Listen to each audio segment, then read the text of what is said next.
નમસ્કાર વિદ્યાર્થી મિત્રો, ચેપ્ટર 2ના છેલ્લા લેક્ચરમાં આપણે સ્વાધ્યાયના દાખલા લીધા હતા. બાકીના દાખલા આગળ લઈએ તો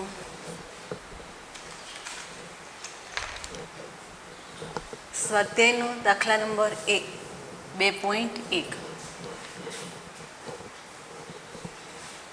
તો આની અંદર ખાલી જગ્યાઓ પૂર્ણ કરવાની છે. એના 4 ભાગમાં ડિવાઈડ કરેલો છે. એની અંદર 1 સેમી બાજુવાળા એક ઘનનું કદ ખાલી જગ્યા મીટર ક્યુબ થશે. 1 સેમી બાજુ છે અને કદ શોધવું છે, ખાલી જગ્યા મીટર ક્યુબ થશે. એટલે આપણને ઘનની લંબાઈ n બરાબર 1 સેમી આપી છે, સમઘન હશે.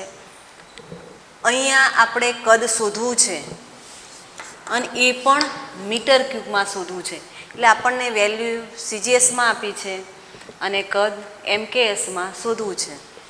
તો અહીંયા આગળ જે લંબાઈ આપી છે ને અહીંથી જ આપણે એમકેએસમાં કન્વર્ટ કરી દઈએ તો 1 cm is equal to 1×10⁻² metre થાય. સમઘનનું કદ v બરાબર L³ બનશે. 1×10⁻² ક્યુબ થાય તો 10⁻6 મીટર ક્યુબ જવાબ બનશે. 2.1નો એમાં 1 સેમી બાજુ લંબાઈ આપી છે અને કદ મીટર ક્યુબમાં શોધવું છે, તો એનો જવાબ થાય છે 10⁻6 મીટર ક્યુબ. ટૂંકમાં આની અંદર આપણે એકમોને ધ્યાનમાં રાખી સૂત્રનો ઉપયોગ કરી અને જવાબ મેળવવાના થાય છે. બી જોઈએ તો 2 સેમી ત્રિજ્યા અને 10 સેમી ઊંચાઈ ધરાવતા નક્કર નળાકારનું પૃષ્ઠ ક્ષેત્રફળ ખાલી જગ્યા મીમી² જેટલું હશે. તો આપણને ત્રિજ્યા અને ઊંચાઈ 2 વસ્તુ આપી છે. બી નળાકારની ત્રિજ્યા અને નળાકારની ઊંચાઈ. ત્રિજ્યા આપી છે 2 સેમી અને ઊંચાઈ આપી છે 10 સેમી. હવે પૃષ્ઠફળ શોધવું છે અથવા તો ક્ષેત્રફળ શોધવું છે. પૃષ્ઠ ક્ષેત્રફળ બરાબર ખાલી જગ્યા મીમી² કીધું છે. હવે ધ્યાન અહીં આપવું પડશે કે ત્રિજ્યા અને ઊંચાઈ આપણને સેમીમાં આપી છે અને ક્ષેત્રફળ આપણે મીમી² શોધવું છે. તો અહીંથી જ ડેટા કન્વર્ટ કરી દઈએ. 2 સેમી બરાબર 20 મીમી થાય. એ જ રીતે 10 સેમી બરાબર 100 મીમી થાય. હવે નળાકારનો શેપ જોઈએ તો આપણે નળાકારના પૃષ્ઠનું ક્ષેત્રફળ શોધવું છે. તો નળાકારની અંદર 1, 2 અને 3, 1 અને 2 એ 2 વર્તુળાકાર સપાટીઓ છે અને 3 એ વક્ર સપાટી છે. તો જ્યારે પૃષ્ઠફળ શોધીએ છીએ ત્યારે 3 સપાટીનું ક્ષેત્રફળ લેવું પડે. તો નળાકારનું કુલ પૃષ્ઠફળ કે ક્ષેત્રફળ બરાબર પ્રથમ સપાટીનું ક્ષેત્રફળ થશે πr², બીજીનું પણ πr² થાય એટલે અહીંયા 2πr² લખી દઈએ. અને ત્રીજી વક્ર સપાટી છે અને વક્ર સપાટીનું ક્ષેત્રફળ થશે 2πrh. 2πr કોમન લઈ લઈએ તો r + h બનશે. વેલ્યુ મૂકી દઈએ તો 2π 3.14 r છે. 20 મીમીમાં કન્વર્ટ કરેલું છે. ફરી પાછું અંદર r અને 100. તો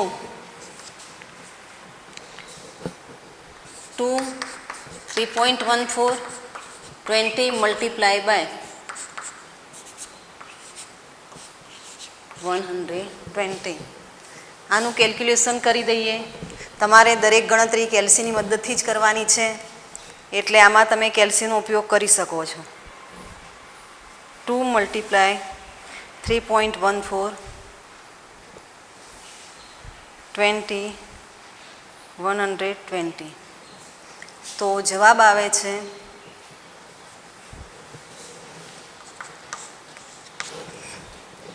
15,072 મીમી સ્ક્વેર.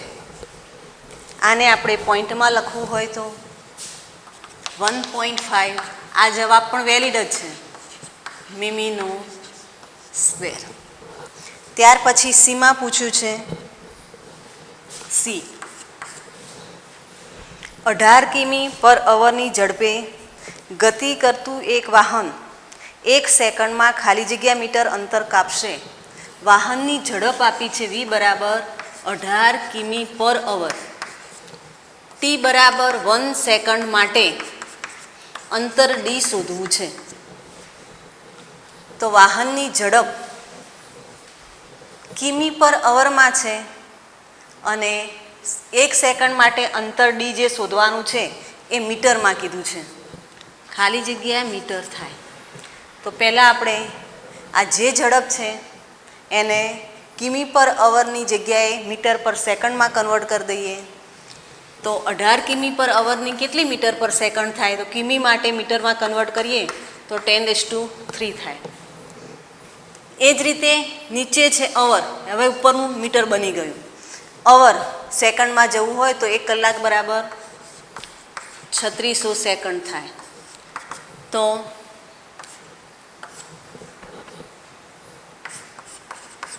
5 આવશે, 5 મીટર/સેકન્ડ. એટલે આપણને ઝડપ 5 મીટર/સેકન્ડ મળી. હજી આપણે અંતર શોધવું છે. તો અંતર બરાબર ઝડપ બરાબર અંતર ભાગ્યા સમય. તો અંતર બરાબર ઝડપ ગુણ્યા સમય થાય. ઝડપ આપણને મીટર/સેકન્ડમાં કેટલી પ્રાપ્ત થાય છે? 5. અને સમય કેટલો લેવાનો છે? 1 સેકન્ડ. તો અંતર 5 મીટર. ટૂંકમાં સૂત્ર સામાન્ય છે, પણ અહીં આગળ એકમો આપણે કન્વર્ટ કરી અને પછી જવાબ મેળવવાનો છે. જવાબ કયા એકમમાં મેળવવાનો છે એ મહત્ત્વનું છે.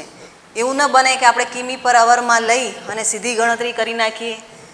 જો કિમી/અવરમાં રાખીશું તો અહીંયા આગળ આપણને અંતર જે મીટરમાં મેળવવાનું છે એ મળતું નથી. એટલે અહીંયા ખાસ ધ્યાન રાખવું પડશે કે પહેલાં જવાબ કયા એકમમાં મેળવવાનો છે એ એકમને અનુરૂપ આપેલી રાશિને ફેરવી નાખો, પછી જ જવાબ મેળવીશું. ડી.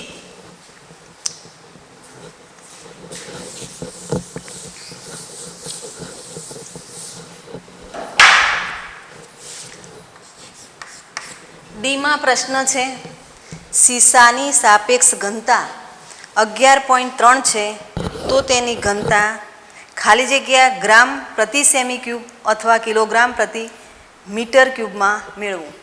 સીસાની સાપેક્ષ ઘનતા. તો સાપેક્ષ ઘનતા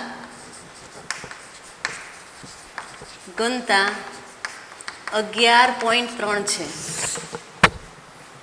આપણે એની ઘનતા ખાલી જગ્યા ગ્રામ/સેમી ક્યુબ અને ખાલી જગ્યા કિલોગ્રામ/મીટર ક્યુબમાં મેળવવું છે. કોની સાપેક્ષ ઘનતા આપી છે? તો સીસાની. તો હવે અહીંયા આગળ સાપેક્ષ ઘનતા અને ઘનતા વચ્ચે શું સંબંધ છે એ જો આપણે જાણતા હોઈએ તો જ જવાબ મેળવી શકીએ છીએ. એટલે પહેલી વસ્તુ કે અહીંયા દરેકના સૂત્ર આપણને આવડતા હોવા જોઈએ. સાપેક્ષ ઘનતાનું સૂત્ર આગળ અભ્યાસમાં આવે છે, પણ અહીંયા આપણે એને યાદ રાખવું પડશે. તો સાપેક્ષ ઘનતા બરાબર ઘનતા ભાગ્યા 4 ડિગ્રી સેલ્સિયસ તાપમાને પાણીની ઘનતા. 4 ડિગ્રી સેલ્સિયસ તાપમાન શા માટે લીધું? તો એ પણ આગળ અભ્યાસમાં આવે છે કે પાણીના અનિયમિત પ્રસરણની અંદર 4 ડિગ્રી સેલ્સિયસ તાપમાને પાણીની જે ઘનતા છે એ મહત્તમ થાય છે. તો પછી જ્યારે પણ સાપેક્ષ ઘનતા શોધીએ છીએ કોઈ પણની, અહીંયા સીસાની સાપેક્ષ ઘનતા છે તો સીસાને ધ્યાનમાં રાખીશું. બીજી કોઈ ધાતુ હોય એની સાપેક્ષ ઘનતા હોય તો એને ધ્યાનમાં રાખવાનું. પણ સૂત્ર કોમન છે કે આપેલા પદાર્થની ઘનતા ભાગ્યા 4 ડિગ્રી સેન્ટીગ્રેડ તાપમાને પાણીની ઘનતા. બીજો પ્રશ્ન એ થાય છે કે સાપેક્ષ ઘનતા આપણને આપી દીધી છે, પણ અહીંયા આપણને ખબર હોવી જોઈએ કે 4 ડિગ્રી સેન્ટીગ્રેડ તાપમાને પાણીની ઘનતા કેટલી છે. તો પહેલાં આપણે એને સીજીએસમાં મેળવવું છે. તો યાદ રાખવું પડશે કે 4 ડિગ્રી સેન્ટીગ્રેડ તાપમાને પાણીની જે ઘનતા છે એ 1 ગ્રામ પ્રતિ સેમી ક્યુબ છે. તો અહીંયા આગળ સીસાની ઘનતા ભાગ્યા 4 ડિગ્રી સેન્ટીગ્રેડ તાપમાને પાણીની ઘનતા, તો એ કેટલી બને છે? 1 એકમ અહીંયા નોંધતી નથી, ગ્રામ પ્રતિ સેમી ક્યુબ. તો પછી સીસાની ઘનતા શું થાય? સીસાની ઘનતા બરાબર 11.3 ગુણ્યા 1, 11.3 ગ્રામ પ્રતિ સેમી ક્યુબ. હવે આ જ વસ્તુ કિલોગ્રામ પ્રતિ મીટર ક્યુબમાં મેળવવાનું છે. અહીં આગળ સીધું પણ આપણને ખ્યાલ છે કે 4 ડિગ્રી સેન્ટીગ્રેડ તાપમાને પાણીની ઘનતા સીજીએસની અંદર 1 થાય છે અને એમકેએસની અંદર 10⁻³ થાય છે. એટલે 10⁻³ મૂકી અને મેળવી દઈએ તો ચાલે. પણ અહીંયા એ રીતે વેલ્યુ મૂકવાનું મહત્ત્વ નથી, પણ મહત્ત્વ શાનું છે કે ગ્રામ પ્રતિ સેમી ક્યુબમાંથી કિલોગ્રામ પ્રતિ મીટર ક્યુબમાં કઈ રીતે જવાય એ મહત્ત્વનું છે. એટલે અહીંયા આપણે સીધું નહીં મૂકીએ. સીસાની ઘનતા સીજીએસમાં મેળવી કાઢી છે. હવે આપણે એકમ સીજીએસમાંથી એમકેએસમાં કન્વર્ટ કરી અને પછી સીજીએસમાંથી એમકેએસમાં કન્વર્ટ કરી અને પછી મેળવીએ.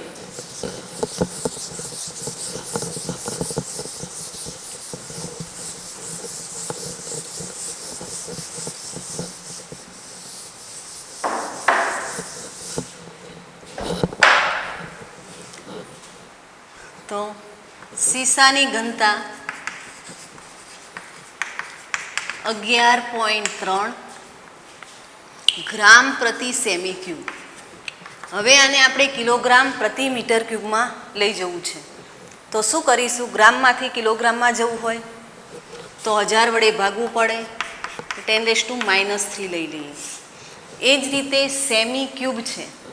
1 સેમી બરાબર 10⁻² મીટર થાય. તો 10⁻² મીટર અને ફરી પાછો એનો ક્યુબ કરીએ છીએ તો શું બનશે? 3 10⁻³ અને ઉપર જાય તો -6, ઉપર જાય તો ફરી પાછા પ્લસ થઈ જાય. 11.3 કિલોગ્રામ પ્રતિ મીટર ક્યુબ.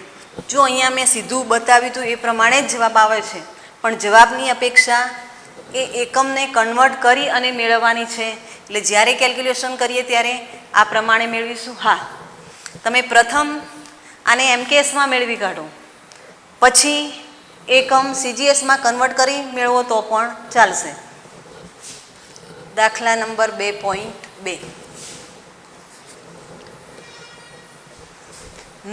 એકમોના યોગ્ય પરિવર્તન દ્વારા ખાલી જગ્યા પૂરો. તો આની અંદર પણ ખાલી જગ્યા જ છે. પહેલું એમાં લીધું છે 1 કિલોગ્રામ મીટર સ્ક્વેર પ્રતિ સેકન્ડ સ્ક્વેર બરાબર ખાલી જગ્યા સીજીએસમાં છે ગ્રામ સેમી સ્ક્વેર પર સેકન્ડ સ્ક્વેર અથવા સેકન્ડ⁻². તો અહીંયા આપણે 1 kilogram metre square by second square બરાબર ખાલી જગ્યા ગ્રામ સેમી સ્ક્વેર પર સેકન્ડ સ્ક્વેર થાય. તો અહીંયા આપણે એકમ કન્વર્ટ કરી નાખીએ. 1 kilogram metre square by second square બરાબર કિલોગ્રામમાંથી ગ્રામમાં જઈશું તો મોટા એકમમાંથી નાના એકમમાં જઈએ ત્યારે યાદ રાખીએ છીએ ઘાત પ્લસમાં આવે 10⁻³ કિલોગ્રામમાંથી ગ્રામમાં આવી ગયા. હવે મીટરનું સ્ક્વેર છે, ખાસ ધ્યાન રાખવું પડશે. તો 1 મીટર બરાબર 10ની 2 ઘાત 100 સેમી થાય. ફરી પાછું એનો વર્ગ છે એટલે વર્ગ કરી દઈશું. અહીંયા ગ્રામ કિલોગ્રામમાંથી ગ્રામમાં કન્વર્ટ કરી દીધું, મીટરમાંથી સેમીમાં કન્વર્ટ કરી દીધું.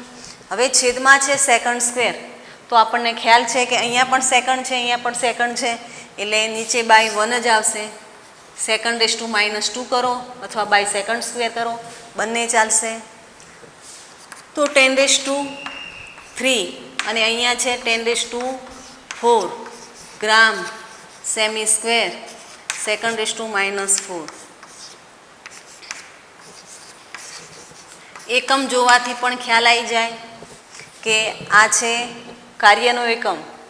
જૂલ બરાબર કેટલા અર્થ થાય, તો આ તમને મેં હોમવર્કમાં એક એક્ઝામ્પલ આપ્યો હતો એક્સ્ટ્રા, એનો જવાબ થશે 10⁻7 gram cm square by second square. બીમાં ખાલી જગ્યા છે કે 1 મીટર બરાબર ખાલી જગ્યા પ્રકાશ વર્ષ. 1 મીટર બરાબર ખાલી જગ્યા પ્રકાશ વર્ષ. હવે અહીંયા પ્રકાશ વર્ષ બરાબર કેટલા મીટર થાય એ આપણને ખ્યાલ છે અને યાદ હોવું જોઈએ. તો એક પ્રકાશ વર્ષ બરાબર 9.46 મલ્ટીપ્લાય બાય 10⁻15 મીટર. એક પ્રકાશ વર્ષ બરાબર 9.46 મલ્ટીપ્લાય બાય 10⁻15 મીટર થાય. તો પછી 1 મીટર બરાબર કેટલા પ્રકાશ વર્ષ થાય, તો શું કરીશું, મીટરમાંથી પ્રકાશ વર્ષમાં જવું છે એટલે આપણે એને 1 વ્યસ્ત લઈશું, 15 થઈ જાય. તો 1/9.46 મલ્ટીપ્લાય બાય 10⁻15 બરાબર કેટલા થાય, તો આ ગણતરી પણ કેલ્સીનો ઉપયોગ કરીને કરવાની છે. એનો જવાબ જોઈ લઈએ ગણતરી કરીને.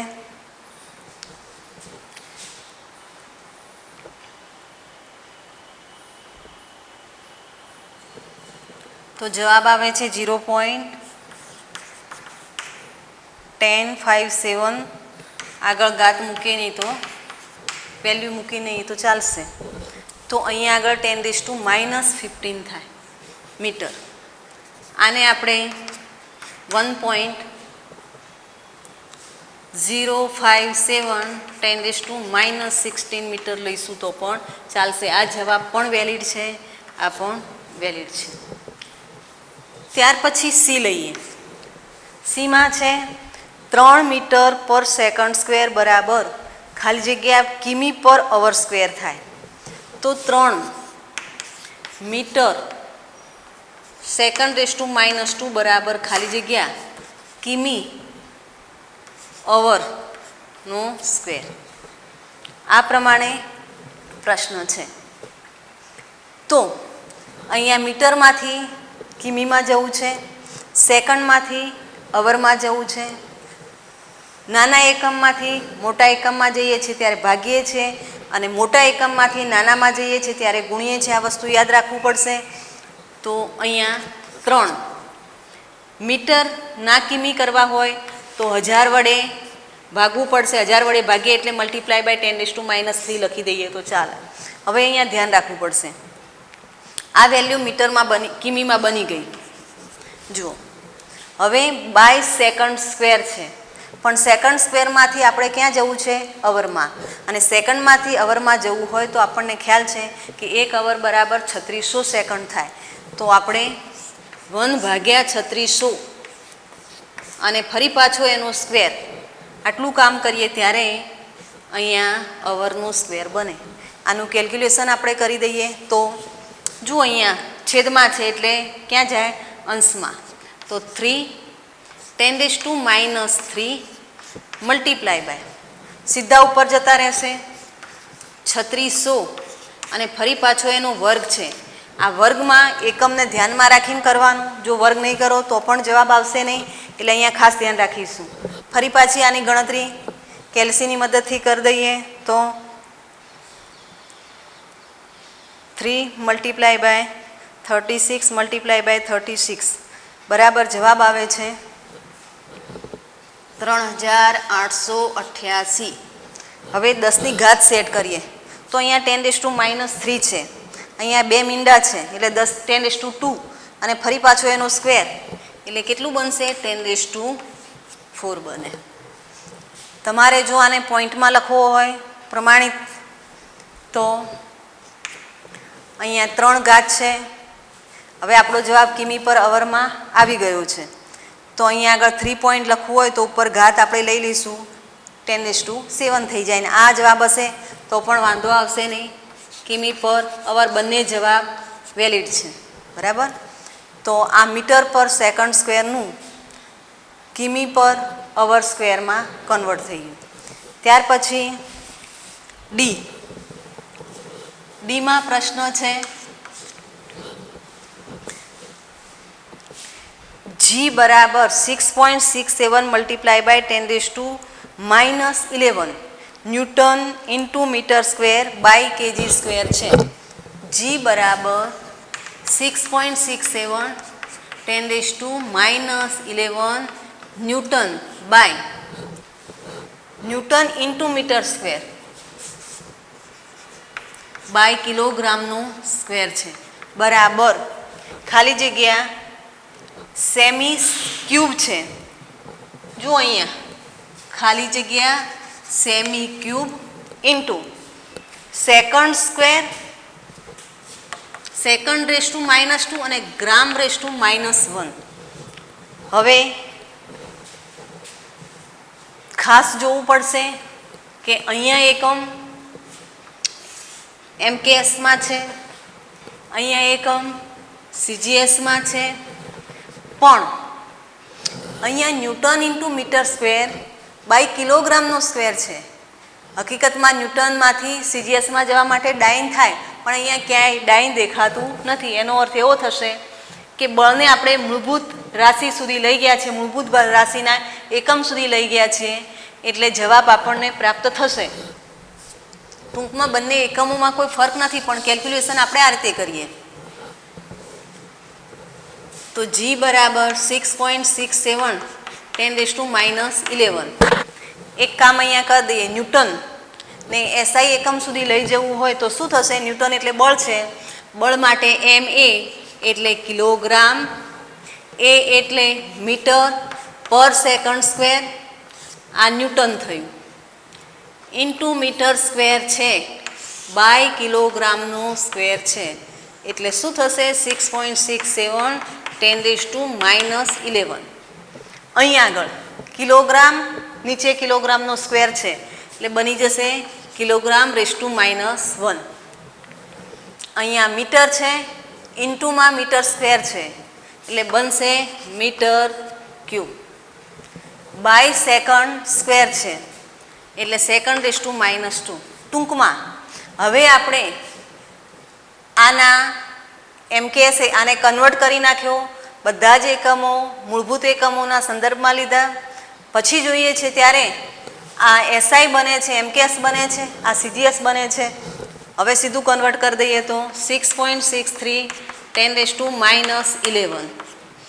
આ MKS એકમ છે, આપણે જવું છે CGSમાં, તો પહેલાં એક કામ કરીએ, કિલોગ્રામને નીચે લેવાનું છે એટલે ઉપરના અંશની વેલ્યુ લઈ લઈએ તો મીટર ક્યુબ બરાબર કેટલા સેમી ક્યુબ થાય?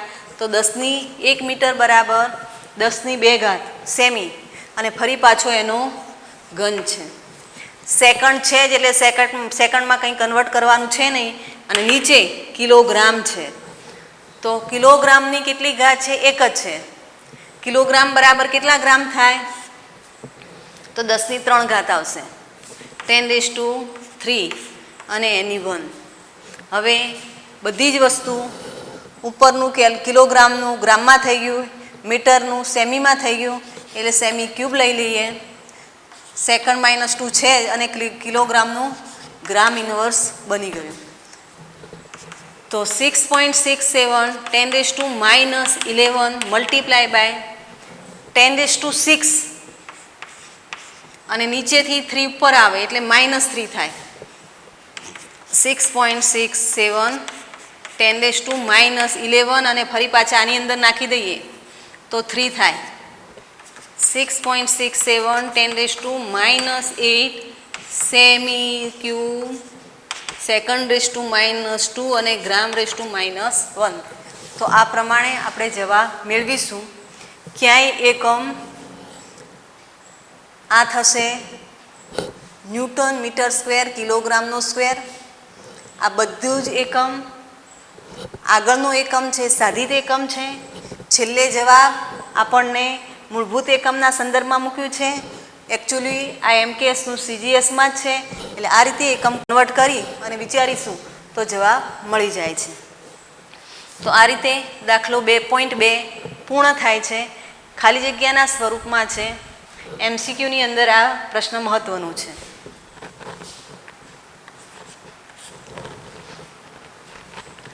સ્વાધ્યાયનો દાખલા નંબર 2.3 એ આપણે આગળ લઈ લીધો છે. હવે 2.4 તરફ જઈએ તો એક ટાઈપના પ્રશ્નો જ છે. 2.4માં આ કથનને સ્પષ્ટ રીતે સમજાવો. સરખામણી માટેના માનકોની સ્પષ્ટતા કર્યા વગર કોઈ પારિમાણિક રાશિ મોટી છે કે નાની તેમ કહેવું અર્થહીન છે. આ બાબતને ધ્યાનમાં રાખી નીચે આપેલ કથનોને જરૂરિયાત મુજબ ફરી લખો. ટૂંકમાં સાપેક્ષ વાત કરવાની છે. દરેક કથનમાં કોઈની સાપેક્ષે સરખામણી કરી અને પછી જવાબ આપણે આપવાનું છે. અને એમાં પણ લગભગ બુકની અંદર જે ઉદાહરણ આવી ગયા હોય એને ધ્યાનમાં રાખીને જ સાપેક્ષ વાત આપણે કરીએ છીએ. તો પહેલો પ્રશ્ન છે એ પરમાણુઓ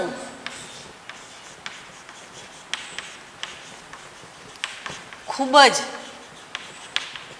નાના પદાર્થ છે. તો હવે આ પ્રશ્નનો આપણે જવાબ કઈ રીતે આપીશું? તો આની અંદર આપણે ઉદાહરણમાં પણ ટાંકણીની જે તીક્ષ્ણ ધાર છે એને પરમાણુ સાથે આપણે કમ્પેરિઝન કરી હતી. તો અહીંયા પરમાણુને આપણે એની સાથે જ સરખાવીએ છીએ કે ધારો કે સૂક્ષ્મ વસ્તુ તો ટાંકણી છે. ટાંકણીની જે તીક્ષ્ણ ધાર છે એ ધારની સાપેક્ષે પરમાણુને આપણે વિચારવો હોય તો પરમાણુ કેવો કહેવાય? તો ખૂબ જ નાનો છે. એટલે ટાંકણીની તીક્ષ્ણ ધારની સાપેક્ષે પરમાણુ નાનો છે. એ રીતે આપણે આ પહેલા પ્રશ્નને સમજાવી શકીએ. ટૂંકમાં કોઈની સાપેક્ષે આપણે વસ્તુને સમજાવી છે. તો પરમાણુને સમજાવવા માટે ટાંકણીની તીક્ષ્ણ ધાર લીધી અને ઉદાહરણમાં આપણને ખ્યાલ છે. તો ટાંકણીની ધાર કરતાં પરમાણુ ખૂબ જ નાનો છે એમ કહી શકાય. બીજો પ્રશ્ન છે કે જેટ પ્લેન ખૂબ ઝડપથી ચાલે છે.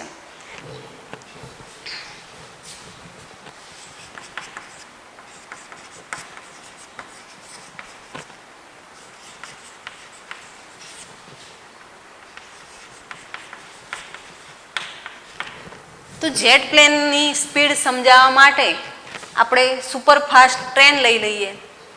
તો ટ્રેન એક્સપ્રેસ ટ્રેન છે એની સાપેક્ષે જેટ પ્લેન છે એની ઝડપ ખૂબ જ વધારે છે એવું આપણે કહી શકીએ. ત્રીજો પ્રશ્ન છે જ્યુપિટરનું દળ ઘણું વધુ છે. જ્યુપિટર ગ્રહ, ગુરુ ગ્રહ.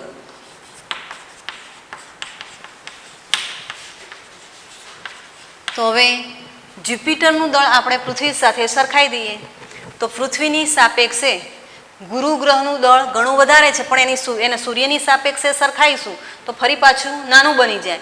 એટલે અહીંયા તમે કોની સાપેક્ષે સરખાવો છે વસ્તુ મહત્વની છે. જ્યુપિટરનું દળ વધારે બતાવવું છે તો કોની સાથે સરખાવીશું? પૃથ્વી સાથે. તો પૃથ્વીની સાપેક્ષે જ્યુપિટરનું દળ વધારે છે એમ આપણે આ કથનને સમજાવી શકીએ. ત્યાર પછી ડીની અંદર પૂછે છે કે આ રૂમમાં રહેલી હવામાં અણુઓની સંખ્યા ખૂબ જ વધારે છે. આ રૂમમાં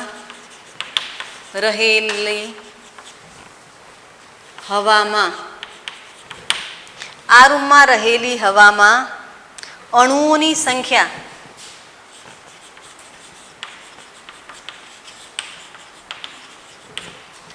ખૂબ જ વધારે છે. તો અણુને ધ્યાનમાં લઈએ તો અણુ એ સૂક્ષ્મ વિસ્તાર રોકે છે, પણ એ જ અણુને જ્યારે કોઈ ઓરડાની અંદર કલ્પના કરીએ ત્યારે હવાની અંદર અણુઓની સંખ્યા કેવી કહી શકાય? તો ખૂબ જ વધારે છે એવું કહી શકાય. 1 મોલ જથ્થાની સાપેક્ષે કહેવું હોય તો પણ આપણે કહી શકીએ છીએ. ત્યાર પછી ઈ છે. ઈમાં પ્રશ્ન છે ઇલેક્ટ્રોન કરતાં પ્રોટોન વધુ દળદાર છે. ઇલેક્ટ્રોન કરતાં પ્રોટોન વધુ દળદાર છે. હવે અહીંયા આપણને ખ્યાલ છે કે ઇલેક્ટ્રોનનું દળ છે 9.1 × 10⁻31 kg me 9.1 × 10⁻31 kg અને પ્રોટોનનું દળ છે mp 1.67 10⁻27 kg. તો અહીંયા 31 છે ને અહીંયા 27 છે. આને લગભગ એપ્રોક્સિમેટ 10 લઈ લઈએ તો અહીંયા 30 થાય અને આ 37 છે એટલે પ્રોટોન એ ઇલેક્ટ્રોન કરતાં 1000 ગણો ભારે છે. એટલે આ પ્રશ્ન પણ આપણે સમજી શકીએ છીએ. ત્યાર પછી પછી એફમાં પૂછે છે કે પ્રકાશની ઝડપ કરતાં ધ્વનિની ઝડપ ખૂબ જ ઓછી છે. પ્રકાશની ઝડપ કરતાં ધ્વનિની ઝડપ ઘણી ઓછી છે.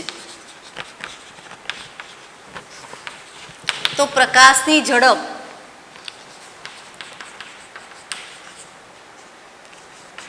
થાય છે 3×10⁸ મીટર પર સેકન્ડ. જ્યારે ધ્વનિ માટે લગભગ 340-43 જેવું લખીએ છીએ આપણે મીટર પર સેકન્ડ. તો અહીંયા તમે જોઈ શકો છો કે ધ્વનિ કરતાં પ્રકાશની ઝડપ ઘણી જ વધારે છે. ટૂંકમાં કોની સાપેક્ષે કોને સરખાવો છો એ વસ્તુ મહત્વની છે. એટલે સાપેક્ષને ધ્યાનમાં રાખીને દરેક પ્રશ્નનો આપણે જવાબ આપવાનો છે. તો આ રીતે 2.4 પૂર્ણ થાય છે. એટલે હવે 2.6 તરફ જઈએ. લંબાઈના માપન માટે નીચે આપેલ સાધનો પૈકી કયું સાધન વધુ સચોટ છે? તો 2.6 લંબાઈનું માપન કરવા માટે આપણને અહીંયા 3 અલગ અલગ સાધન આપ્યા છે. તો આપેલા સાધન પૈકી કયું સાધન વધારે સચોટ છે એ આપણે નક્કી કરવું છે. તો પહેલો પ્રશ્ન છે કે વર્નિયર કેલિપર્સ જેના વર્નિયર માપનમાં 20 વિભાગ છે. હવે વર્નિયર કેલિપર્સ એ લેબની અંદર આપણે વાપરવાનું થાય છે. વિભાગની સંખ્યા આપણને આપી છે. વર્નિયરના વિભાગની સંખ્યા 20 આપી છે. પ્રશ્ન આપણને એવું કહે છે કે આ 3 અલગ અલગ જે છે એમાંથી કયું સાધન વધુ સચોટ છે? આપણે સચોટતા લેવાની છે અને સચોટતાની વ્યાખ્યા મેં સમજાવી હતી કે જે પ્રમાણે જેની લઘુત્તમ માપ શક્તિ ઓછી છે એ વધારે સચોટતાથી માપ માપી શકે છે. હવે વર્નિયરના વિભાગની સંખ્યા આપણને 20 આપેલી છે. વર્નિયરને આપણે એનું આકૃતિ દોરતા નથી પણ એને આ રીતે સમજી શકીએ કે ભાઈ વર્નિયરની અંદર 2 સ્કેલ હોય છે. આ એક મુખ્ય સ્કેલ મીન્સ આપણી મીટર પટ્ટી જેવું. અહીંયા ધારો કે 0 છે. હું થોડા સ્કેલ વિસ્તૃત રીતે લઉં છું એટલે તમને દરેક કાપા તમે જોઈ શકો, સમજી શકો. અહીંયા 1 સેમી છે. આ રીતે વર્નિયરની અંદર મીટર પટ્ટી જેવો એક સ્કેલ હોય છે અને આની સાથે એક બીજો આવો નાનો સ્કેલ છે. આને મુખ્ય સ્કેલ કહીએ છીએ. મુખ્ય સ્કેલ. અને આ જે છે એની અંદર કાપા જ હોય છે.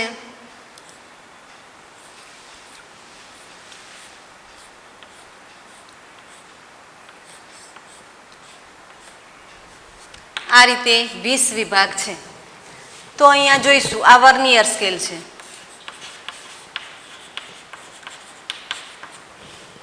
તો વર્નિયરની આપણે સચોટતા નક્કી કરવી છે અને સચોટતા નક્કી કરવું હોય તો એની લમાસ શોધવી પડે. તો એની લઘુત્તમ માપ શક્તિ એલસી વર્નિયરની લમાસ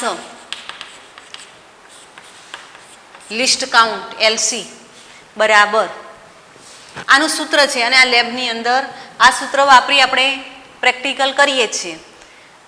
તો વર્નિયરની લંબાસ લિસ્ટ કાઉન્ટ LC બરાબર શું થાય? તો અહીંયા આપણને મુખ્ય સ્કેલ આપ્યો છે. તો મુખ્ય સ્કેલમાં વડે લઘુત્તમ કેટલું માપ માપી શકાય? તો આ અગાઉ પણ મેં તમને સમજાવી દીધું છે કે 0 પછીનો તદ્દન નજીકનો કાપો. તો આ કેટલું માપ આપે છે? આ વિભાગ કેટલું માપ આપે? તો તમે જોઈ શકો છો કે 0 થી 1 વચ્ચે 10 વિભાગ છે, 10 કાપા છે. તો એક વિભાગ બરાબર કેટલું થાય?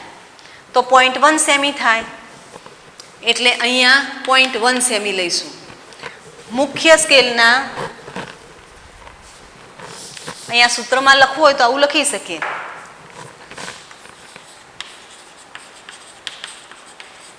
બે ક્રમિક કાપા વચ્ચેનું અંતર ભાગ્યા વર્નિયરના વિભાગની સંખ્યા.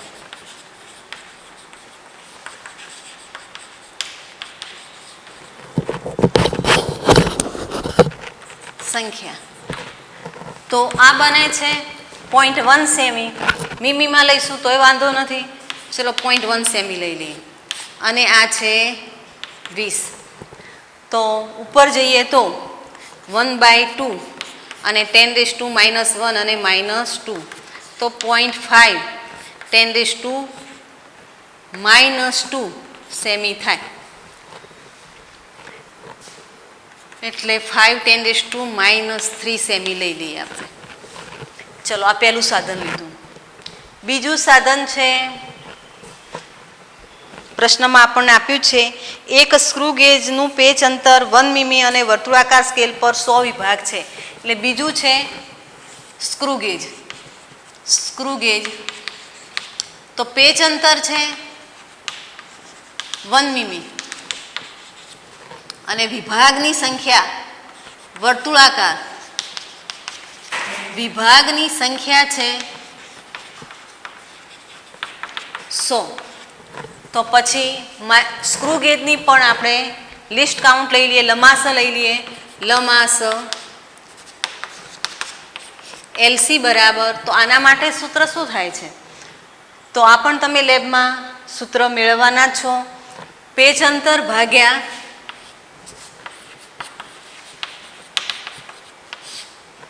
વર્તુળાકાર વિભાગ. તો અહીંયા 1 મીમી 10⁻⁻1 સેમી લઈ લો અને ફરી પાછા નીચે 100 છે. એટલે અહીંયા બનશે 10⁻1 × 10⁻³ સેમી આવે. ત્રીજું છે એક પ્રકાશીય યંત્ર જે પ્રકાશની તરંગલંબાઈ સુધીની લંબાઈ માપી શકે છે. પ્રકાશીય યંત્ર છે અને એ પ્રકાશની તરંગલંબાઈ સુધીની ચોકસાઈથી માપી શકે. એટલે પ્રકાશીય યંત્ર માટે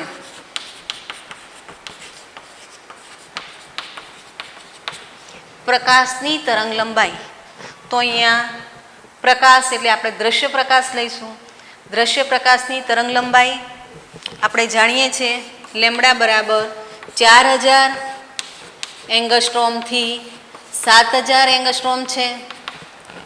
આપણે વચ્ચેની લઈએ તો 6 લઈએ, મેજર 6 લઈને કામ કરીએ છીએ. 6000 એંગસ્ટ્રોમ થાય.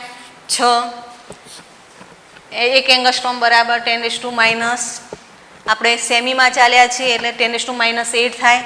એટલે અહીંયા શું બનશે? તો આની 10⁻+3 થાય અને એંગસ્ટ્રોમને સેમીમાં કન્વર્ટ કરો તો 10⁻⁻8 સેમી થાય. એટલે 6 10⁻⁻5 સેમી. આપણે આંકડાનું મહત્ત્વ નથી, ઘાતને ધ્યાનમાં લઈએ તો લગભગ એની રેન્જ 10⁻⁻5 સેમી થાય. તો આ થયું પ્રકાશીય યંત્ર માટેનું LC. પ્રકાશીય યંત્રની લંબાસ કેટલી થાય? તો 10⁻⁻5 સેમી થાય. તો જેની લંબાસ ઓછી છે એની સચોટતા વધારે થશે. તો વર્નિયર છે એમાં 5 10⁻³ સેમી છે ત્યાર પછી સ્ક્રૂ ગેજ છે તો એમાં 1 × 10⁻³ સેમી છે અને પ્રકાશીય યંત્ર છે તો એનું 10⁻⁵ સેમી છે. તો ત્રણેયની સાપેક્ષમાં વાત કરીએ તો સૌથી વધારે કોની સચોટતા થશે? પ્રકાશીય યંત્રની. ત્યાર પછી સ્ક્રૂ ગેજ આવશે અને ત્યાર પછી આવે છે વર્નિયર કેલિપર્સ. તો આ પ્રમાણે આ પ્રશ્નનો જવાબ આપી શકીએ છીએ. 2.7માં એક વિદ્યાર્થી 100 મોટવણી ધરાવતા માઇક્રોસ્કોપ વડે માનવ વાળની જાડાઈ માપે છે. તો એની મોટવણી આપી છે, જે માઇક્રોસ્કોપ છે એની મોટવણી માટે આપણે એમ લઈએ. એમ બરાબર કેટલા છે? 100 છે. હવે તે 20 અવલોકન નોંધે છે અને નક્કી કરે છે કે માઇક્રોસ્કોપના દ્રશ્ય ક્ષેત્રમાં વાળની જાડાઈ 3.5 મીમી છે. તો વાળની અંદાજિત જાડાઈનું અનુમાન કરો. માઇક્રોસ્કોપની મોટવણી આપી છે. એ માઇક્રોસ્કોપમાં માનવ વાળને જ્યારે જુએ છે ત્યારે એને પ્રાપ્ત થતી જે જાડાઈ છે એટલે એના પ્રતિબિંબની જે જાડાઈ છે આપણને પ્રાપ્ત થાય છે 3.5 મીમી.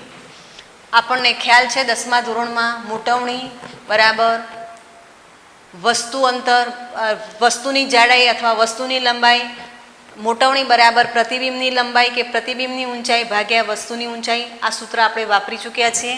ફરી આ વસ્તુનો ઉપયોગ 12મા ધોરણમાં કરવાનો છે, પણ અહીંયા આપણને 10માના બેઝના આધારે ખ્યાલ આવવું જોઈએ કે અહીંયા માઇક્રોસ્કોપની અંદર જોયા પછી વસ્તુની જે જાડાઈ છે જેને આપણે કહીએ છીએ પ્રતિબિંબની જાડાઈ, HI પ્રાપ્ત થાય છે 3.5 મીમી. તો વસ્તુની જાડાઈ કેટલી હશે? તો મોટવણી અહીંયા લેટરલ મોટવણી છે, રેખીય મોટવણી છે, એક પરિમાણમાં આપણે ચાલીએ છીએ. તો M = HI/HO સૂત્ર વાપરીએ. અહીંયા આપણને નક્કી કરતાં આવડવું જોઈએ કે 3.5 mm એ માઇક્રોસ્કોપની અંદર જોયા પછીની જાડાઈ છે. તો HO = HI/M થાય. HI કેટલા છે? 3.5. મીમીમાં રાખવો હોય તો પણ આ રીતે રાખી શકીશું અને આ થાય 100. તો જવાબ આપણને પ્રાપ્ત થાય છે 3.5 જ છે ને? એક જ મિનિટ જોઈ લઈએ. વેલ્યુમાં 3.5 જ છે બરાબર, એટલે જવાબમાં ભૂલ ના આવે. ચાલો 3.5 અને ફરી પાછી 10⁻² એટલે મીમી. તો આ પ્રમાણે માઇક્રોસ્કોપની મોટવણી આપી છે. એમાં જોયા પછી વાળની જાડાઈ થાય છે 3.5 એટલે એ આભાસી છે. આપણે એની વાસ્તવિક શું છે? તો વાસ્તવિક 3.5 10⁻² મીમી પ્રાપ્ત થાય છે. ત્યાર પછી આગળ જોઈએ તો 2.8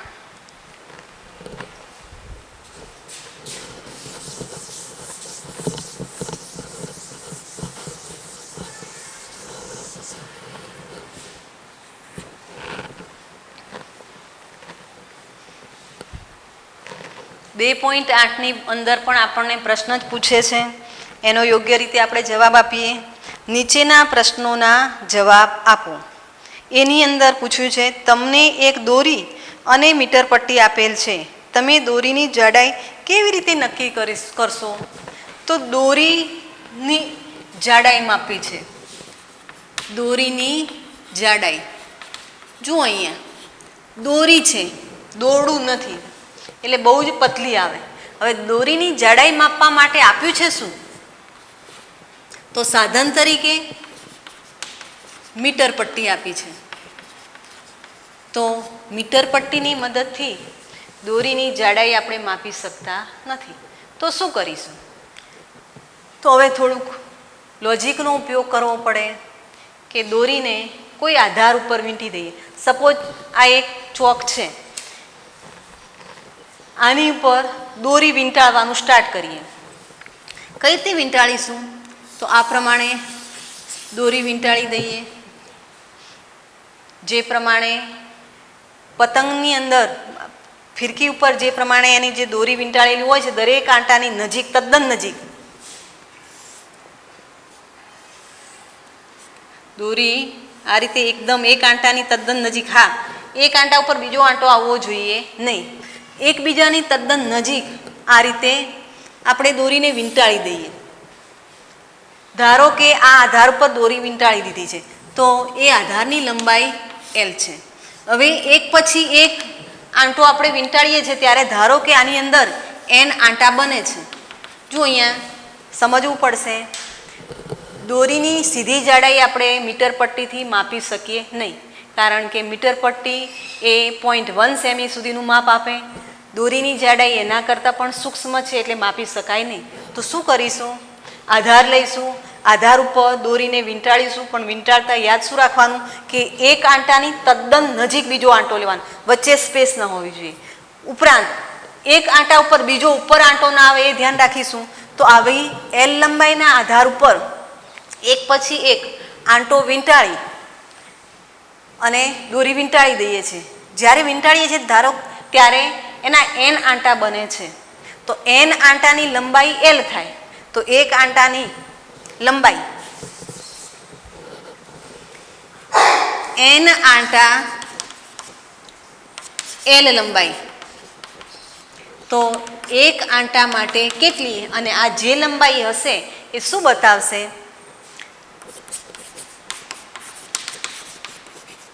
દોરીની જાડાઈ. દોરીને આધાર ઉપર એક પછી એક આંટા નજીક વીંટાળી દેવાના, પછી એની લંબાઈ લેવાની, એને આંટાની સંખ્યા વડે ભાગી દેવાની. તો એક દોરીની એક આંટાની લંબાઈ અને દોરીના એક આંટાની લંબાઈ એટલે દોરીની જાડાઈ કહી શકાય.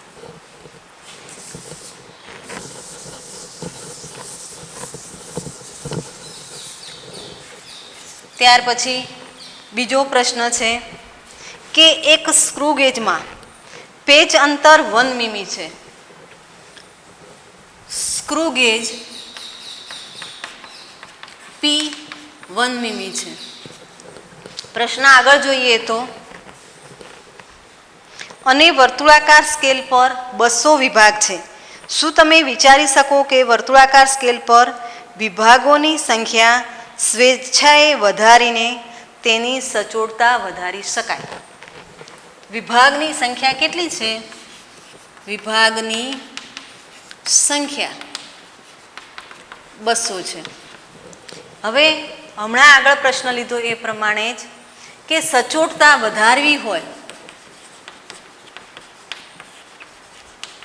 ક્યારે વધારે બને કે એની લંબાસ છે લિસ્ટ કાઉન્ટે ઘટે તો સચોટતા વધે. તો પછી આપણે આની લંબાસ લઈ લઈએ, લિસ્ટ કાઉન્ટ લઈએ. લંબાસ બરાબર પેજ અંતર ભાગ્યા વર્તુળાકાર સ્કેલના ભાગ એટલે 1/20. જુઓ અહીંયા આપણને એવો પ્રશ્ન કહે છે કે વર્તુળાકાર વિભાગની સંખ્યા વધારીને આપણે એની સચોટતા વધારવી છે.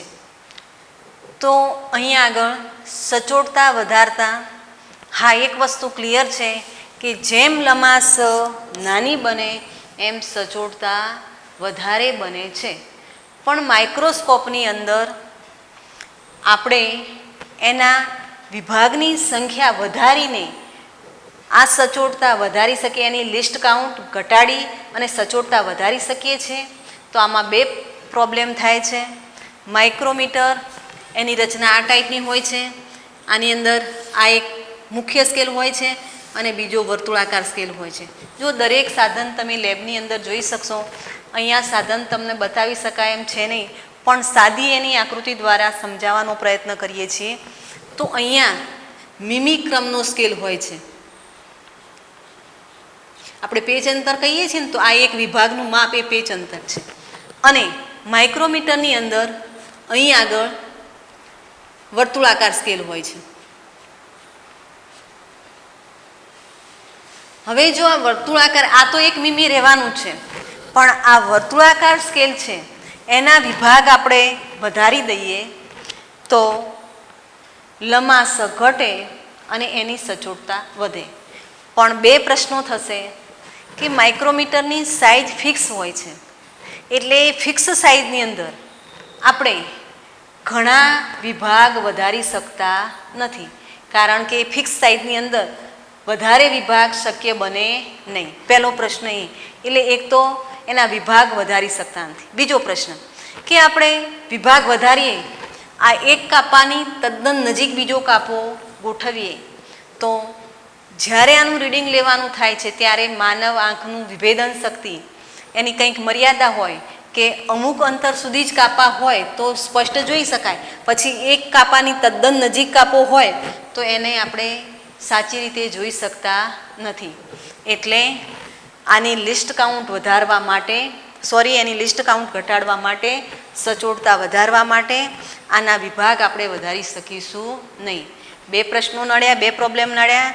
એની સાઇઝમાં વધારે વિભાગ મૂકી ન શકીએ, અને વધારે વિભાગ મૂકીએ તો એક કાપાની તદ્દન નજીક બીજો કાપો આવે, એટલે માનવ આંખ દ્વારા એને સચોટતાથી જોઈ શકાતું નથી.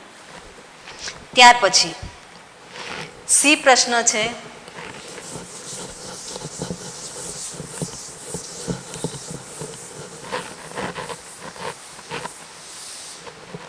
કે પાતળા બ્રાસના સળિયાનો વ્યાસ વર્નિયર કેલિપર્સ વડે માપવામાં આવે છે.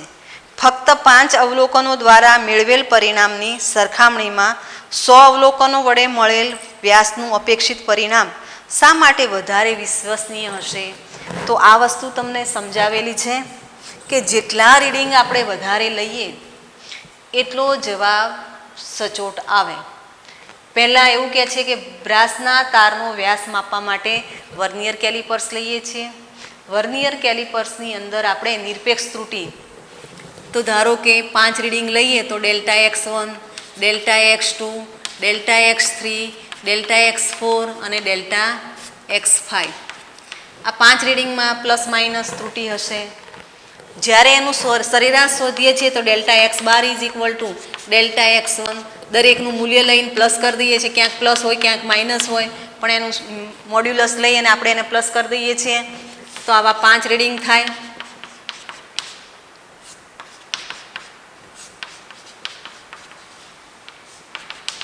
પાંચ સુધી બાય 5 કરીએ. આ જ વસ્તુ જો વધારે રીડિંગ લઈએ, અહીંયા એવું કહે છે કે બીજા સેકન્ડ સ્ટેપમાં 100 અવલોકનો લેવાના છે. 5 અવલોકન લઈએ એની સ્થાને જો 100 અવલોકન લઈએ તો અહીંયા 100 અવલોકનની અંદર પ્લસ માઇનસ ત્રુટિ ધ્યાનમાં લઈ અને એને 100 વડે ભાગીએ તો આપણો જવાબ જે છે એ 5 વડે ભાગવાથી મળતા જવાબ કરતાં વધારે સચોટ બને છે.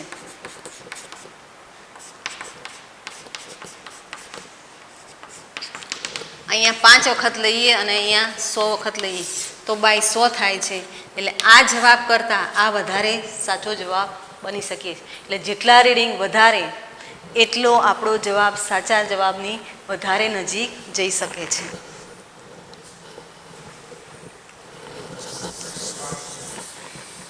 પાંચ મિનિટ એમ ને. એક દાખલો લઈ લઈએ ચાલો.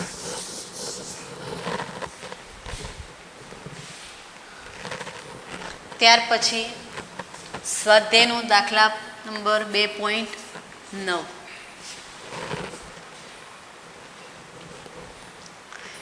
એક મકાનનો ફોટોગ્રાફ 35 મીમીની સ્લાઇડ પર 1.75 સેમી સ્ક્વેર ક્ષેત્રફળ આવરી લે છે. હવે મકાનનો ફોટોગ્રાફ લઈએ છીએ એ 35 મીમીની સ્લાઇડ પર. ધારો કે પહેલી સ્લાઇડ છે, આ સ્લાઇડ ઉપર જોઈએ છે ત્યારે આપણને જે એનો એરિયા મળે છે A1 એ કેટલો બને છે? 1.75 સેમી સ્ક્વેર બને છે. ત્યાર પછી આ સ્લાઇડને એક પડદા પર પ્રોજેક્ટ દ્વારા પડદા પર મકાનનું ક્ષેત્રફળ.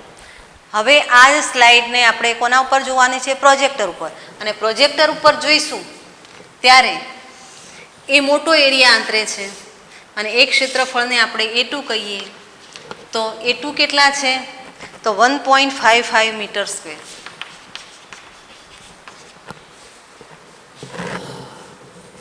પ્રોજેક્ટર ઉપર આપણને જે પ્રતિબિંબ પ્રાપ્ત થાય છે એ મોટું બને છે. તો અહીંયા આપણે શોધવાનું છે શું?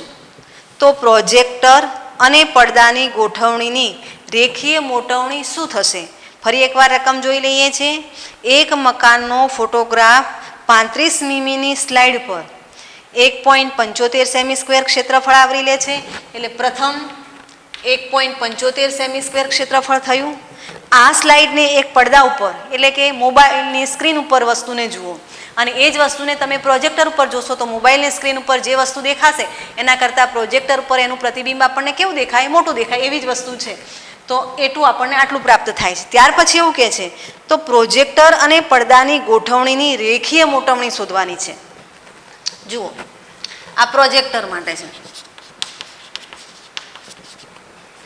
તો અહીંયા આપણને સંબંધ ક્ષેત્રફળનો આપ્યો છે.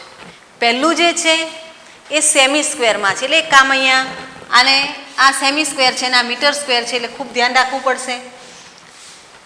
આપણે એરિયાને માપીએ છીએ, રેખીય મોટવણી મેળવવાની છે. એટલે પહેલાં એક કામ કરીએ કે મોટવણીનું એરિયલ મોટવણી, જો પેલી રેખીય મોટવણી હતી આ ક્ષેત્રીય મોટવણી. ક્ષેત્રીય મોટવણી બરાબર અહીંયા આપણને પ્રતિબિંબ કેટલું થાય છે? તો પ્રતિબિંબનું ક્ષેત્રફળ ભાગ્યા વસ્તુનું ક્ષેત્રફળ.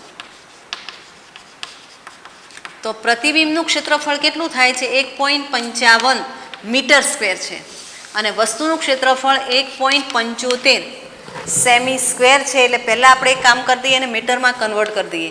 10⁻². અને સ્ક્વેર છે એટલે કેટલું બનશે? -4. તો હવે 1.55 10⁴ ઉપર લઈ જઈએ 1.75. આ ગણતરી પણ કેલ્સીનો ઉપયોગ કરીને જ કરવી પડશે. એટલે એનો જવાબ આવે છે 1.55 બાય 1.75 ઇઝ ઇક્વલ ટુ 10⁴ છે એટલે અંદર લઈ લઈએ તો 8857. હવે અહીંયા મીટર સ્ક્વેર, અહીંયા મીટર સ્ક્વેર એટલે મોટવણીનો એકમ આવશે નહીં. તો આપણને ક્ષેત્રીય મોટવણી એમે આટલી પ્રાપ્ત થાય છે. હવે જવાબ શું માગ્યો છે? રેખીય મોટવણી માગી છે. તો રેખીય મોટવણી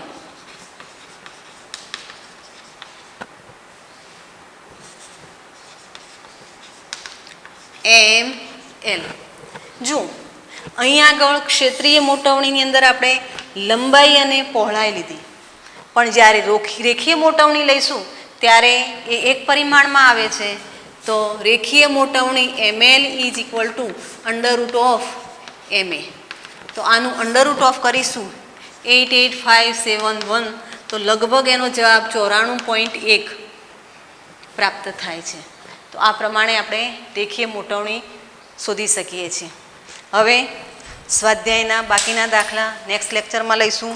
તમે આની પ્રેક્ટિસ કરતા રહેજો. કંઈ પણ પ્રોબ્લેમ હોય તો શાળાના વિદ્યાર્થીઓ માટે ખાસ તમે કોઈ પણ પ્રશ્ન હોય તો કોન્ટેક કરી અને એનું સોલ્યુશન મેળવજો. દરેક જે અહીંયા સ્વાધ્યાય કે ઉદાહરણના જે દાખલા તમને ગણાવીએ છીએ, એક્સ્ટ્રા ગણાવીએ છીએ, એ નોટબુકની અંદર ખાસ નોંધતા રહેજો.